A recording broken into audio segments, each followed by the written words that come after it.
I'm sad to report that about 12 o'clock this afternoon, there was an accident which we do not believe was survivable between an airplane and a helicopter.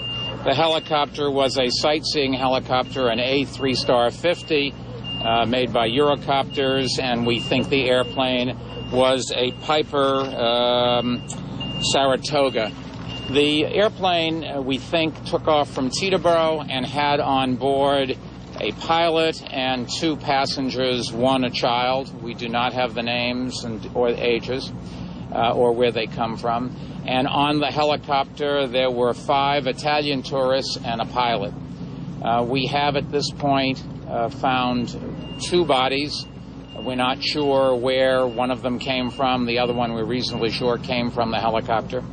We've found some wreckage. We believe that it is the helicopter, but the visibility is about 2 feet at a depth of 30 feet on the Jersey side of the river, opposite roughly 14th Street, where the wreckage was located. We've not found the second piece of wreckage. We're assuming we have the helicopter, but I cannot for sure say that, in which case we're looking for the airplane or vice versa.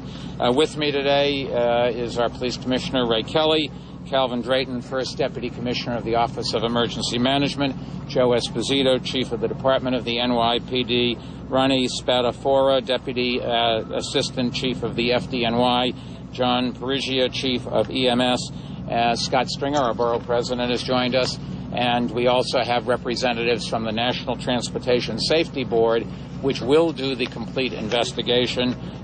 We've also have the Coast Guard on board, and we have representatives from the Port Authority, the Harbor Police, the New York State Police. Over on the Jersey side, we've been working with the Jersey State Police and local police forces there. What we can tell is that the plane left from Teterboro. The helicopter had just taken off from West 30th Street. There were a number of eyewitnesses who saw the crash. It would appear that the airplane ran into the back side of the helicopter. But keep in mind, with all of these things, number one, until the National Transportation Safety Board makes the determination, nothing is a fact.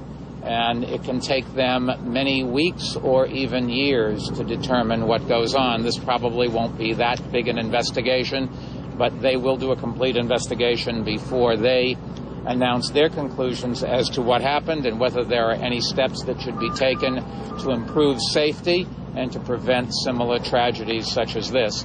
The police department has sent some of their community affairs unit, and the mayor's office, community affairs. Both are with the families of the Italian tourists who had taken off from 30th Street and are providing counseling. I gather that they don't speak English, so we have some Italian speakers there. And we have professionals who sadly all too often have to learn how to deal with tragedy and help the families get through this difficult period. I might point out that, as you would expect, the Red Cross is here providing the kind of assistance that we need. Both the fire department and the PD have boats and divers, and everything's being done. But I think it's fair to say that this has changed from a rescue to a recovery mission. And that probably was what we could have started out with the instant it happened. There is some evidence from eyewitnesses that one of the wings of the airplane was severed or separated, probably severed by the rotors of the helicopter, but we won't know, as I said, until the NTSB does their investigations. We will, over the next hours, remove the bodies from whether it's the helicopter or the airplane that we found. But at this point, our paramount focus is on making sure that our divers are safe. We don't want them to make this tragedy any worse than it's already been. And we will continue looking for the other aircraft, whichever one it is. There's not a lot else to say. I'd be happy to take some questions, but nobody really knows any more than what I've just said.